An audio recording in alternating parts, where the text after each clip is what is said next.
Here's how to remove the filler words every time you speak, whether or not that's on a video, if it's on a Zoom call, or even if it's a one-to-one, one-to-few, or one-to-many conversation. Now, you know what I mean by the filler words, don't you? It's the the like, sort of, kind of, situation, all the regular repetitive words that we can use and insert into our conversations, which rob them of power, of passion, of persuasion. It simply doesn't work, so we must remove them. Think of it in this way. Imagine for a moment that you're writing an email to somebody. It's a client. You want to explain the benefits of your new product or service. And you start the email with, E-double-R, comma, well, comma, sort of like, well, basically, I want to sort of thingy share. It's just rubbish, isn't it? Complete and utter rubbish. And yet, unfortunately, we do hear people when they're talking doing it in this way. If you've ever met a teenager anywhere in the world, they will use this expression, like. And they'll put the word like for some strange reason in almost all of their sentences, and I mean almost all of their sentences. The technique I'd like to share with you is called dynamic listening.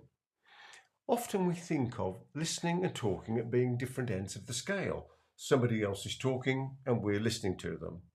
However, if when we're talking, we start to listen to what we're saying rather than simply hearing the noise of what we're saying, then we realize when we're about to add in a filler word.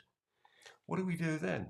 Just like in writing, what we do is we replace the filler word with a gap, with silence. So when we're writing that email to explain our latest product or service, what we're doing is talking to the customer. See, I nearly added a bit there. What we're doing is talking to the customer and we're saying to them, these are the benefits, the advantages, the experiences you're going to have.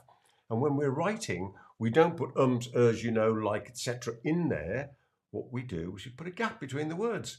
So we think of dynamic listening as speaking with our fingers in the same way we write with our fingers. We simply replace the ums, etceteras with a silence, and we pause. Now, unless we pause too long, then nobody will notice, and it'll feel perfectly natural. It's standard practice to pause as we speak. And sometimes we fear the pause, we fear the gap, we fear that lack of conversation. There's no need to. Simply pause appropriately, and to make ourselves sound even more natural, we can use the occasional or. For example, yes, I see what you mean. I mean, that was a perfectly natural way of doing it. So to sound more fluent, to sound more passionate, to sound more persuasive, all we do, remove the ums, etceteras from our conversation, and that's what will happen. People will understand us, and they won't start counting the ums and ers that we've been using. Take this away and use it. It's such a powerful technique, and it's so simple to use with a little bit of practice.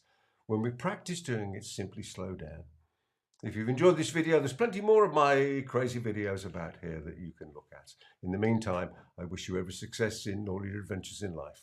From me, Peter Thomson, until the next time, goodbye for now.